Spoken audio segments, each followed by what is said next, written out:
Salut, c'est Trado, je suis content de vous retrouver pour la mise à jour de l'analyse technique de l'indice parisien. On va voir dans cette vidéo la mise à jour des plans de trade, la mise à jour de mon trade que j'ai engagé, les news qui ont émaillé l'actualité et je vous retrouve de l'autre côté.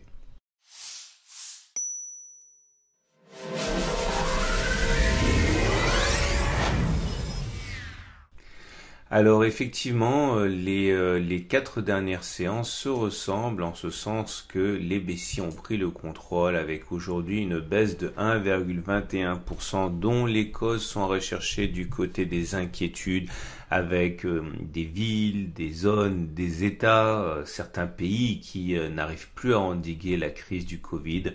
On le sait, hein, hier c'est le confinement de Melbourne, la deuxième ville australienne qui a inquiété, faisant suite à un autre épisode peut-être un peu plus anecdotique, mais quand même, hein, la contamination du président brésilien. On ajoute à cela encore une fois aux États-Unis des pics de contamination au niveau journalier. On se retrouve dans une situation où il est difficile d'être complètement serein et les indicateurs économiques n'ont pas été mauvais, hein, même plutôt au-dessus de ceux qu'on attendait aujourd'hui, n'ont pas suffi. Alors on va commencer par nettoyer un petit peu le graphe. Nous avions ici un support mineur des 4980 5047. Ce support était né d'une résistance qui a été cassée et qui a donc changé de polarité. Ça s'est bien vu, enfin non, ça ne s'est pas bien vu. On peut deviner les réactions qu'il y a eu sur ce support lorsque l'on est revenu le solliciter, mais finalement il a bien été rompu aujourd'hui, hein, et on peut donc s'en défaire. De toute façon, c'était un support mineur, on ne pouvait pas véritablement espérer trop, hein, de ce support. Au passage, mon stop a sauté. On l'a vu, hein, il y avait beaucoup de chances pour que on fasse des plus bas aujourd'hui. On l'a backtesté hier. D'ailleurs, on avait dit qu'il y avait plus d'une chance sur deux. Regardez le backtest d'hier. Je ne vais pas vous l'infliger une deuxième fois qu'on fasse une baisse de plus de 1% aujourd'hui. Voilà. J'avais expliqué. Je vais quand même faire un petit rappel. J'avais expliqué que une façon de trader ça, c'était attendre que ça remonte un petit peu pour éventuellement shorter et viser à une perte de 1%. Bon voilà, ceux qui l'ont fait aujourd'hui ont sans doute été ravis de l'issue. En tout cas, mon trade a été perdant, ce qui me fait de manière un petit peu malsaine plaisir, parce que c'était complètement délirant, cette série de 7 trades gagnants sur 7 qui est complètement loufoque par rapport à mes statistiques personnelles et qui laisserait penser que j'ai jamais tort alors que c'est faux. Donc voilà, je suis sorti avec perte de mon trade. Il reste néanmoins ce triangle symétrique. Alors on fait le bilan puisque maintenant je considère que c'est terminé. On a atteint le premier objectif rallié dès la sortie du triangle, hein, qui était d'aller chercher le dernier point auquel on a raccroché la partie haute du triangle. On a touché un deuxième objectif, on n'aura jamais touché le troisième. Alors maintenant, vous regardez, on se retrouve exactement sur cette oblique ascendante, hein, qui avait déjà été sollicitée plusieurs fois. Je considère maintenant qu'on a d'autres options, on a plusieurs options, on a toujours plusieurs options. La première option, c'est d'avoir un nouveau triangle symétrique, comme ça. Pourquoi pas, on verra ce qui se passe. On a une deuxième option, c'est d'avoir ce que j'espérais en fait, hein, et je pense que c'est ce on peut toujours espérer, avoir un triangle symétrique, enfin pas un symétrique, mais un triangle descendant droit comme ça. J'aimerais bien parce que ça me permettrait de rentrer sur le bas de ce triangle avec un bon ratio gain-risque. Pour l'instant, c'est un scénario bien sûr qui ne peut pas être écarté. J'ai oublié de mentionner, et c'est trop tard maintenant, et merci à Marcel et à tant d'autres, hein, de me l'avoir signalé, qu'il y avait eu un gap qui avait été ouvert ici. Vous voyez, il n'y avait pas de cotation entre les plus bas de la bougie du 6 et les plus hauts de la bougie du 7. Ça s'appelle un gap. Bon, c'est trop tard. On aurait pu éventuellement le trader en intraday, mais pas en daily de toute manière. Mais ça montrait effectivement des éléments peut-être un petit peu inquiétants auxquels on n'a pas suffisamment accordé d'importance. En tout cas, c'est trop tard maintenant. Si on a effectivement un triangle symétrique comme ça se trade naturellement, hein. L'idée, c'est de parier de la même manière qu'on l'a fait la dernière fois sur un rebond. Si on rebondit et qu'on va chercher une nouvelle rotation à l'intérieur du triangle, ça nous fait un objectif de 3,4%. Il faudrait que le stop il soit pas supérieur à 3,4%. Il soit voilà, ça veut dire qu'il soit pas supérieur à 3753 pour avoir un ratio gain-risque de 1 pour 1. J'aime pas beaucoup ce trade-là parce qu'on le verra au niveau des indicateurs techniques. Il y a des choses qui m'incitent à penser qu'on n'a pas fait les plus bas, mais c'est pas illogique que de le faire. On est bien en dessous d'un support et on est au-dessus de l'oblique descendante. Moi, ce que je voudrais surtout, c'est que l'on se rapproche du canal orange, là, que vous voyez, ce beau canal orange. Ça, c'est un trade qu'on peut prendre dès maintenant pour ceux qui ont un biais qui est haussier, hein. L'idée, elle est simple. On met un stop loss en dessous du support 4796-4860. On met également en dessous de 4694-4784. Voilà, si on met un stop à 5,6%, on est quand même bien protégé. Il faut viser au moins 5,6%. Ça veut dire qu'on parie sur un retour sur la résistance ici, hein. Ça me semble absolument pas loufoque, hein, comme trade haussier. D'ailleurs, ce que j'ai en tête, je l'ai déjà dit, hein, c'est un retour sur le support. Enfin, je verrai à quoi ça ressemble, mais je voudrais bien rentrer sur un de ces supports, préférablement celui des 4694. Je vous tiendrai au courant, hein. De toute façon, ça n'arrivera pas demain, je pense, mais si on va chercher ce niveau-là, ça m'intéresse fortement. Maintenant, ceux qui sont baissiers n'auront pas oublié qu'il y a toujours la vague de Wolf qui est envisageable, hein. Elle n'a pas été invalidée. Vous regardez, alors là par contre, vous avez 1.1, 1.3, 1.5 qui sont alignés. Bon, ça date un petit peu, mais c'est toujours valable, hein. L'idée, c'est d'aller chercher le point 4 qui est ici. Ok. Bon, il y a que les fidèles qui sauront de quoi je parle parce que ça remonte un petit peu. Je vais pas tout réexpliquer parce qu'on a beaucoup parlé de ça en son temps. Un objectif à 4184, c'est-à-dire le point 4. Si vous visez cet objectif-là parce que vous avez un biais sérieusement baissier, ça fait 14,6% de gain. Si vous mettez un stop loss, par exemple, au-dessus des précédents sommets et au-dessus d'une résistance, comme j'aime bien le faire, à 9%, vous avez un ratio de 1,5 pour 1, ce qui est totalement satisfaisant. C'est pas ce que je ferais parce que j'ai un biais qui est quand même haussier, mais si vous avez un biais baissier, c'est un trade qui fait complètement, qui a du sens, hein. On enchaîne avec les éléments purement le chandelier japonais. Oui, encore un chandelier qui montre la fatigue des intervenants, hein. Vous voyez, c'est rouge, ça veut dire qu'on clôture plus bas que l'on a ouvert et ça termine dans le tiers baissier. Bon, ça me semble quand même assez lourd comme ambiance, hein. J'ai du mal à croire que cette oblique tiendra très longtemps, mais enfin bon, je n'en sais rien.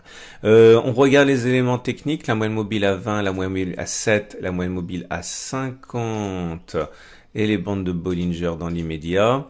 Vous remarquez plusieurs choses. Tout d'abord, on est en dessous de la M20 qui monte, donc la tendance générale est neutre. On est en dessous de la moyenne mobile à 7 jours qui descend, donc la tendance de court terme elle est baissière. On est au-dessus de la M50 qui monte, donc la tendance de fond est haussière. Moi, ce que je vois, a priori, c'est un contact avec la Bollinger inférieure. Ok, donc ça, c'est jouable à mon avis et ça c'est jouable aussi. On verra ce qui va se passer. Et nous avons les autres éléments techniques, hein, qui vont faire l'objet du backtest du jour. Voilà, c'est le MACD 0. Alors avant de parler du MACD 0, c'est vraiment carton plein pour les mauvaises nouvelles, hein, puisque le RSI ici passe en dessous de 50, c'est mauvais. On a également le MACD, on a vu qu'il nous a donné un signal baissier, c'était avant-hier lorsqu'il a fait un non-croisement baissier, donc ça prévenait un petit peu de la baisse en cours. On a le CCI qui a délivré son signal baissier en sortant de la zone de surachat. On a le stochastique qu'on a backtesté hier qui a donné un signal baissier qui a bien fonctionné aujourd'hui. Et ce qui nous amène, et au momentum qui maintenant bascule négatif. Voilà, c'est la totale, hein, la contagion des indicateurs techniques rapides vers les indicateurs techniques lents a été totale. Je rappelle pour mémoire qu'on avait mis en lumière une divergence baissière sur l'OBV la semaine dernière, pile poil au moment où ça commence à baisser.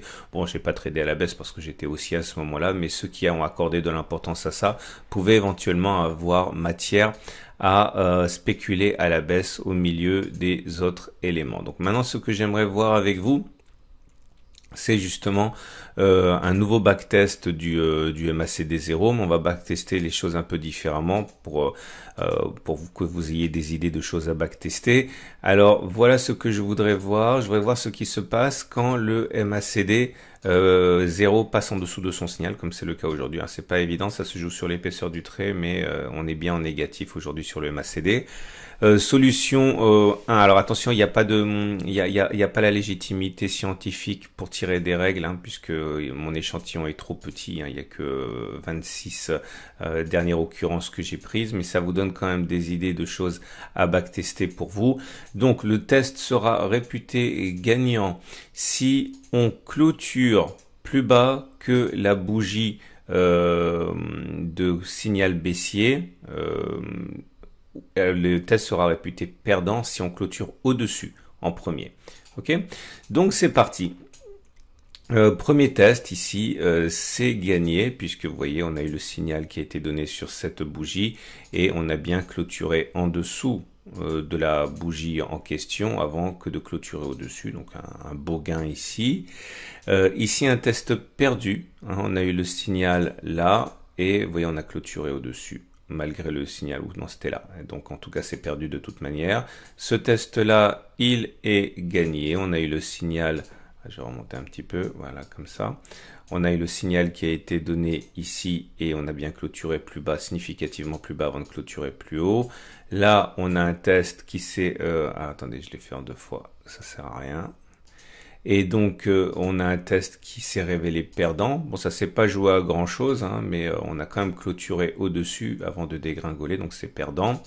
Et on va aller plus vite maintenant. Gagnant, gagnant. Attention, 4 perdants d'affilée, 2 gagnants d'affilée, 1 perdant, 2 gagnants, 1 perdant, 1 gagnant, 2 perdants, 3 gagnants, 1 gagnant. Voilà. Bon, je l'ai fait pour vous 26 fois. Et on arrive à la conclusion selon laquelle, dans cet échantillon pas représentatif, on a plus d'une chance sur deux d'aller clôturer plus bas que de clôturer plus haut que sur le chandelier d'occurrence du signal baissier, 58%.